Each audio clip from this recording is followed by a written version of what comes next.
Bonjour, je suis Ben Barbeau, le créateur du festival Hellfest, et je vais vous raconter son histoire.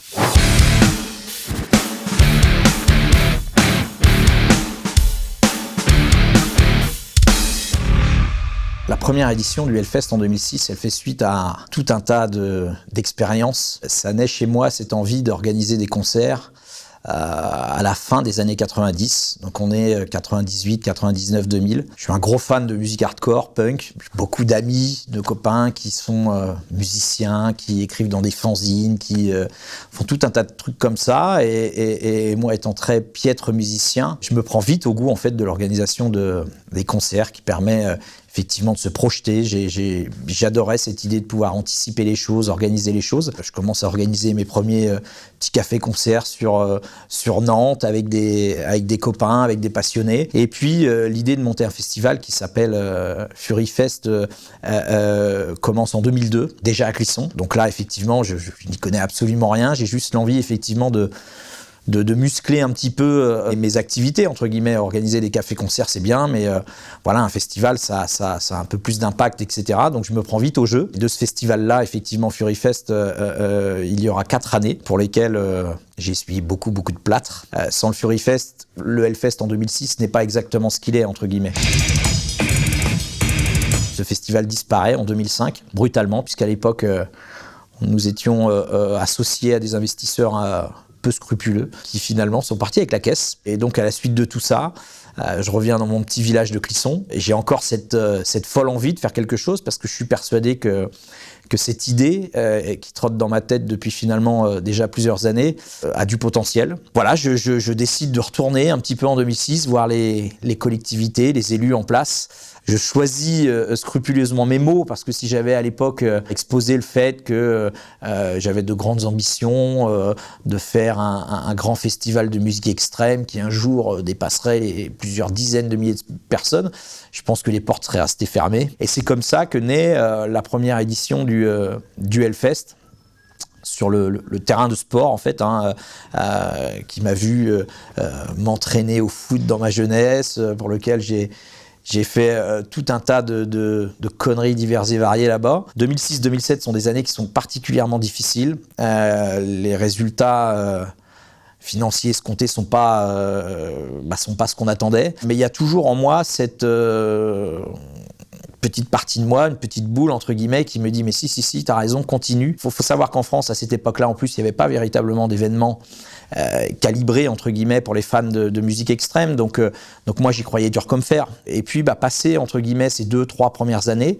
on a commencé à avoir quelque chose qui prenait, quoi. On voyait vraiment qu'il commençait à y avoir de l'attachement. On voyait de plus en plus de gens venir pour nous prêter un coup de main, parce qu'ils avaient envie d'apporter eux aussi leur petite pierre à l'édifice. Et c'est l'accumulation finalement de toutes ces énergies qui ont fait que le Hellfest est devenu ce qu'il est aujourd'hui. Il y a eu un gros tournant également en 2010, où là effectivement on a été mis sous les feux des projecteurs grâce à différentes personnalités politiques comme Madame Boutin, comme Monsieur de Villiers, qui venait effectivement s'empoumoner de voir un tel festival comme le nôtre, festival sataniste, etc. Et ça a permis de mettre une lumière effectivement sur notre événement, mais inespéré, quoi, entre guillemets.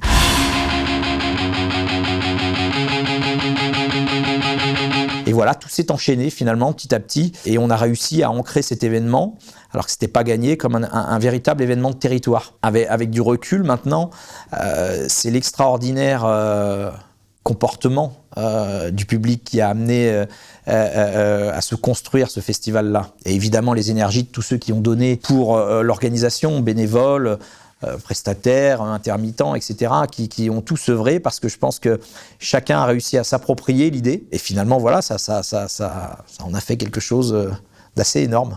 Alors le nom Hellfest, je vais être tout à fait franc avec vous, j'étais fan de punk hardcore, et il existait à l'époque, avant la création du Hellfest qu'on connaît aujourd'hui en France, un autre festival qui s'appelait Hellfest aux États-Unis, dans la région de New York. Nous, évidemment, on était fans à l'époque. J'avais 18-20 ans. C'était un événement que j'aurais rêvé justement aux États-Unis d'aller voir. Alors, c'était un événement assez intimiste, hein. C'était réservé uniquement vraiment à la micro-niche des passionnés de punk hardcore. Et au moment où ce festival-là, effectivement, s'est éteint, ça fonctionnait plus. Enfin, je ne connais pas les raisons exactes.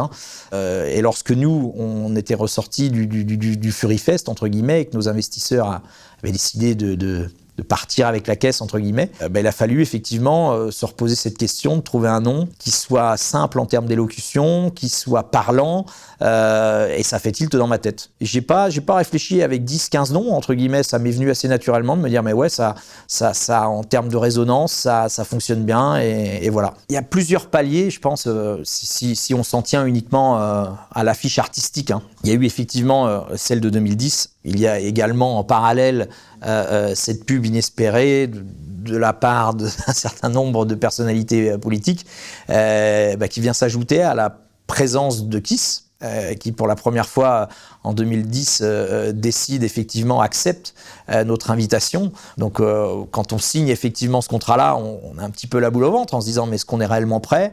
Et puis finalement tout s'est bien passé et tout le monde s'est rendu compte finalement, aussi bien les artistes et leur entourage que nous en interne, avec les professionnels du monde du spectacle, intermittents, etc., qu'on avait franchi une étape et que cette étape allait en amener d'autres. Donc là, à partir de là, tout s'enchaîne. Et ensuite, il y a une autre année qui est symbolique pour nous, c'est 2014, où là, on a un triptyque de têtes d'affiche.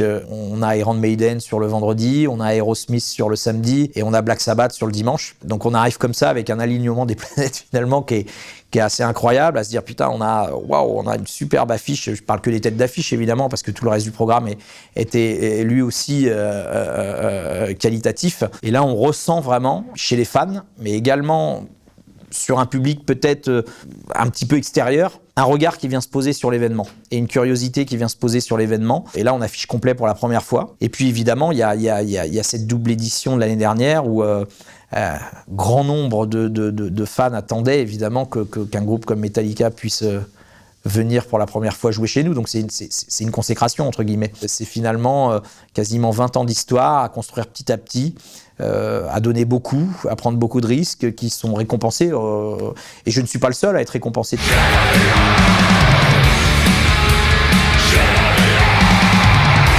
Si on voulait créer quelque chose d'important, qui perdure dans le temps, il fallait aller plus loin qu'uniquement la conception de son affiche artistique, que d'avoir une scène dans le fond, les bars à droite, les frites à gauche, ça fonctionnait, mais uniquement sur du one-shot en fonction de l'affiche, quoi. Et que la fidélisation, aujourd'hui, elle passait par autre chose. Et j'ai eu la chance de rencontrer un certain nombre de gens qui avaient des idées scénographiques, qui avaient des dons pour ça, des véritables artistes aussi. Et ça a fait tilt dans ma tête en me disant, mais maintenant que le festival effectivement commence à se pérenniser, qu'on est en forme associative et que tous les bénéfices qui sont retirés chaque année du festival, plutôt que de les mettre dans une caisse en attendant je ne sais quoi, autant les réinvestir effectivement pour essayer de créer au maximum quelque chose qui vient entourer finalement le projet. Et la scénographie y participe beaucoup. Et donc on a commencé à partir de 2012 à investir massivement sur le site.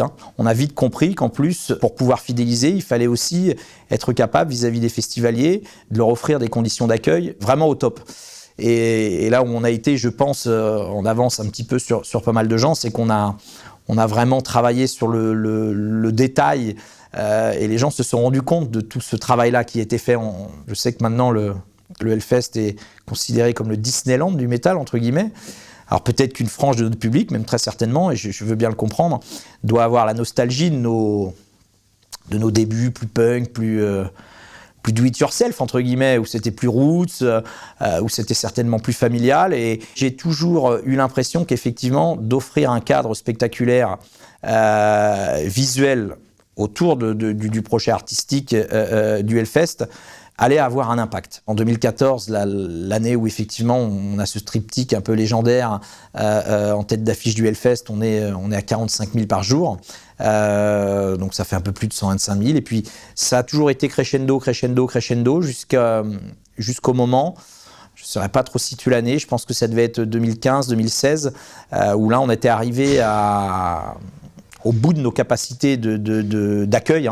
Je sais que beaucoup de gens se plaignent aujourd'hui de la difficulté d'obtenir les précieux sésames pour accéder au festival. On a fait 2 éditions l'an passé, qui ont été vendus coup sur coup en à peine 1 heure. Maintenant, on est sur une capacité d'accueil de 60 000 par jour, qui fait du Hellfest avec les Vieilles Charrues la jauge en termes de jours la plus importante en France pour un festival de musique actuelle.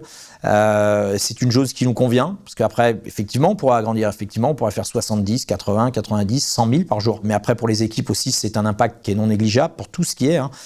Les gens ne se rendent pas forcément compte. Il ne s'agit pas que de faire rentrer des gens.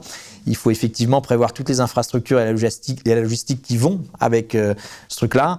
Les ambitions, c'est de continuer à améliorer ce qui peut l'être, c'est-à-dire être toujours à l'écoute des remarques quand ils reviennent de chez nous, parce qu'effectivement, ils nous ont aidés à construire cet événement. Ils en apprécient maintenant l'accueil, mais il y a toujours du plus à faire. On est des colosses au pied d'argile, entre guillemets, parce que effectivement, c'est une grosse économie qui se joue sur un court laps de temps, avec énormément d'investissements, avec énormément de risques qui sont pris.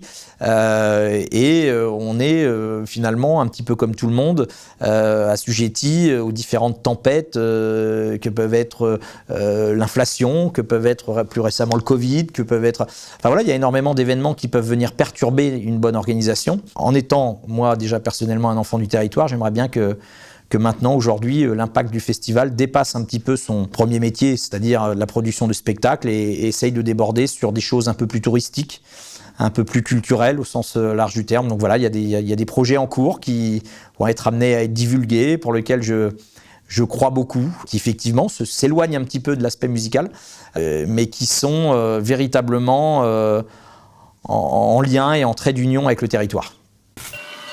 Colmini.